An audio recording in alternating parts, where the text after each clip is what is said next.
SIR এর form বিবাহিত মহিলারা কিভাবে ফিল আপ করবে। এখানে দুই ধরনের বিবাহিত মহিলারা, যাদের 2002 এর লিস্টে নাম ছিল এবং যাদের 2002 এর লিস্টে নাম ছিল না, দু ধরনের মহিলারা উঠে আসছে যারা কিভাবে এসআইআর ফর্ম ফিল আপ করবে। তো প্রথমে এরকম ফর্ম আপনার বাড়িতে দিয়ে গেছে বিএলও, এগুলো সব থাকবে উপরের দিকটা। তো আপনি এখান থেকে ফিল আপ করবেন। এখানে জন্ম তারিখ, আধার নম্বর, মোবাইল নম্বর, পিতা বা অভিভাবকের নাম,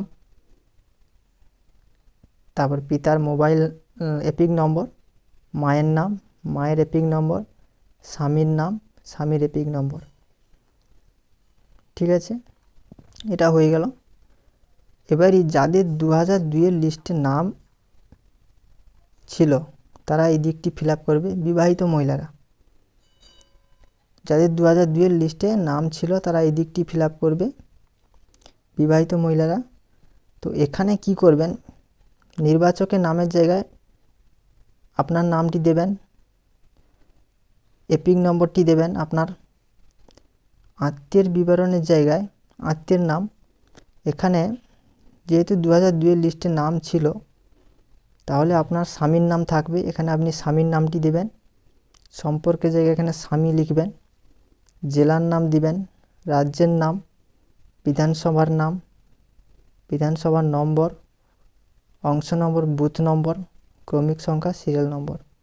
তো এটা 2002 এর লিস্ট দেখে আপনি ফিল আপ করবেন এবং দেখে নেবেন 2002 এর লিস্টে কীভাবে আছে। যেহেতু আপনার নাম ছিল 2002 এর লিস্টে, সেখানে আত্মীয়ের নামের জায়গায় কার নাম আছে সেটা দেখে নেবেন।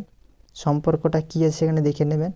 সেখানে বিধানসভার নম্বর কী আছে, অংশ নম্বর, বুথ নম্বর, ক্রমিক সংখ্যা কী আছে সেগুলো দেখে নেবেন। তো এটা গেল যাদের নাম ছিল।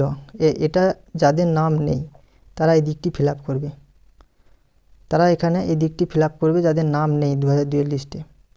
তো এখানে কি করবেন, নাম, বাবার নাম দেবেন প্রথমে, এপিক নম্বর দেবেন। আত্মীয়ের জায়গায় বাবার নাম দেবেন, এটা তার বাবার বাড়ির ঠিকানা হচ্ছে, বাবার বাড়ির নামও লেখা হচ্ছে। তো সম্পর্কের জায়গায় এখানে পিতা দেবেন, জেলার নাম, রাজ্যের নাম, বিধানসভার নাম, বিধানসভার নম্বর, বুথ নম্বর, সিরিয়াল নম্বর, এগুলো পুরোটাই দেবেন। বাবার বাড়ির 2002 এর লিস্ট দেখে, ভোটার লিস্ট দেখে এগুলো ফিল আপ করবেন। 2002 এর ভোটার লিস্ট দেখে ফিল আপ করবেন। বাবার বাড়ির, যেখানে আপনার বাবার বাড়ির সেখানকার ফিল আপ করবেন। আশা করছি সবাই বুঝতে পেরেছেন ভিডিওতে।